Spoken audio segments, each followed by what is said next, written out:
My tastes have shifted so radically over the years that I've had to reevaluate my stance on collectathons. After scripting my Mario 64 video, I began to wonder whether I truly did the game justice. I've loved both Sunshine and 64 for as long as I can remember. Reading back that script, listening back to that video is shocking. I didn't want to admit that my opinion of 64 may have lowered with time. I had a script written up for Sunshine almost as soon as production started on 64. I had a pretty big plan to cover every 3D Mario game in one big shot, similar to my Zelda series retrospective. Obviously, that didn't pan out. I scrapped my old script, I scrapped all my old footage to help me move on. I wanted some space from Sunshine so I could work on myself first. God, this sounds like a bad breakup. My point is that the impetus for my hiatus was in how initially negative my impressions were, almost to the point of eclipsing any relatively minor problems I had with 64. It didn't feel right, so I sat on it for a while and this is the result. I think I've come to grips with my current perspective on 3D Mario in the same way I found a solid perspective on 3D Zelda. It just took some time for me to get there. Strap in for a Super Mario Sunshine retrospective. Super Mario Sunshine! Woohoo!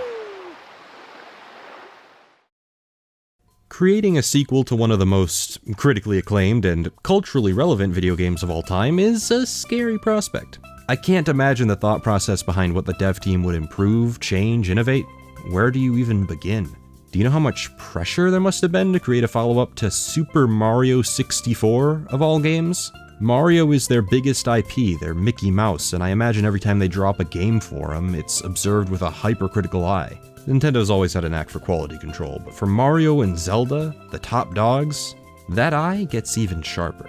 Ocarina of Time, of a similar cultural status, was followed by what many consider to be a completely unconventional sequel, and many would argue Sunshine is the same. You can't tell me you watched these Save the Environment PSA commercial hybrids and didn't at least raise an eyebrow? Everyone loves a sunshiny day. We're gonna keep it that way. That's clean is better than dirty, and dirty's meaner than clean. Let's all lend a helping hand. Mario can't do it alone. He'll spray his water to fly around and clean the sludge that's on the ground. That's clean is better than dirty, and dirty's meaner than clean. Super Mario Sunshine, only for Nintendo GameCube. Rated E for everyone. I suppose if you can't one-up your resident masterpiece, a new approach may yield interesting results. The GameCube era is almost famous for it. Wind Waker tried for a radically different art style, Metroid Prime marched forward in a bold new gameplay direction, Resident Evil 4 revolutionized a more immersive camera perspective. Is it any surprise that Sunshine comes along and the premise is that Mario goes on a vacation, gets arrested, and is tasked with cleaning an entire island's worth of toxic goop using a talking water jetpack?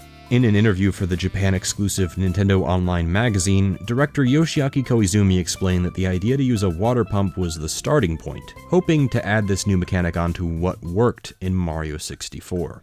The interesting part, for me anyway, is that they considered having a man next to Mario to pump the water out of a hose. They decided against it because it would be incongruous with Mario's general aesthetic.